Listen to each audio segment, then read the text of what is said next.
Good morning, friends. Welcome to the Art of Life class. Today, the environment is very beautiful, very nice clouds, very light sun shining. Really, it's an awesome nature.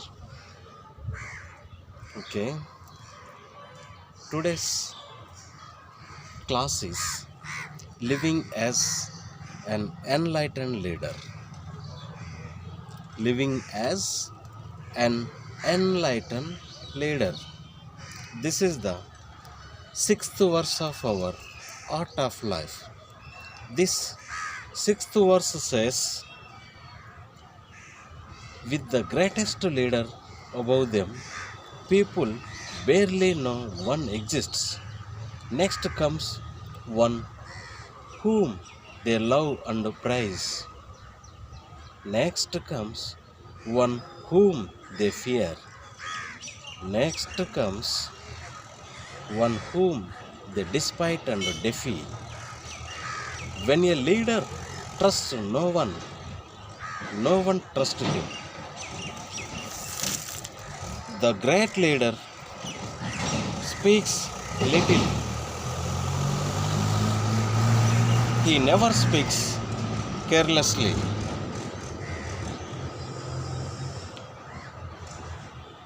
Just again remind all these things for a minute.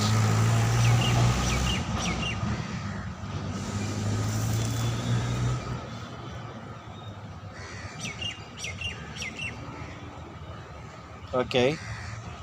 The great leader speaks little. He never speaks carelessly. He works without self-interest and leaves no trace. Again this verse. The great leader speaks little. He never speaks carelessly. He works without self-interest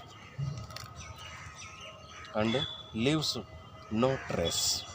When all is finished, the people say, we did it ourselves. Yeah, this is the sixth verse of our living as an enlightened leader. Okay, come to deeply this verse.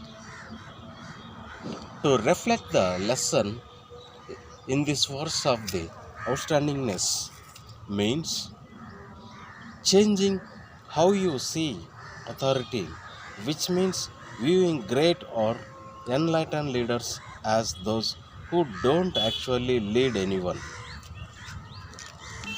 Through the perspective of the tower, such individuals, great creation, an environment where everyone feels that they have a personal responsibility to and are a part of the process.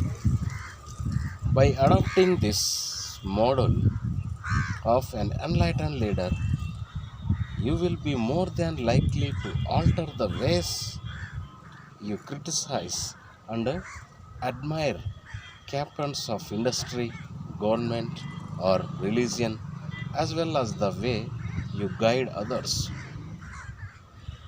The advice in this verse is directed towards leaders of all kinds. In fact, you can personalize it by substituting the words present teacher for leader. Examine the ways you view your own tactics and then make the changes that are necessary in order to be someone who makes an enlightening difference in the lives of others. This chapter have two wonderful contentments. Those are, the first content is, instead of believing that you know what's best for others, trust that they know what's best for themselves. This says allow other people to share their thoughts about the path they see for themselves. Let your position be known, but also convey that you trust them to make the right choice. Then step back and peacefully believe that the way you look at the situation will change. Offer praise when those in your charge are making their own decisions, even when their behavior may conflict with yours. But trust, trust yourself to give the best response by not seeing yourself as knowing what's right. Remember this praise from the ecstatic state. When a leader trusts no one trusts him. The surest way to gain the faith of those you govern or supervise is to allow them to make as many decisions as possible. This is the first content. The second content is take pride in refusing to take credit for the achievements of others. Again, take pride in refusing to take credit for the achievements of others. It is describing about if you look at others' accomplishments as a reason for you to be rewarded, promoted, or complicated with the complimented, change your viewpoint. Let praise go to those who are the beneficiaries of your leadership. Speak less frequently and suspend your self interest. Instead, allow everyone in your care to speak for themselves. Change how you see their performance from being a credit to your skill to the thrill they exhibit over their accomplishment. You will cease wanting credit and alternatively feel the happiness and pride that they are experiencing. This is how Hafiz, a philosopher, has described it in his 14th century poetry. That poet is even after all this time, the sun never says to the earth, you owe me.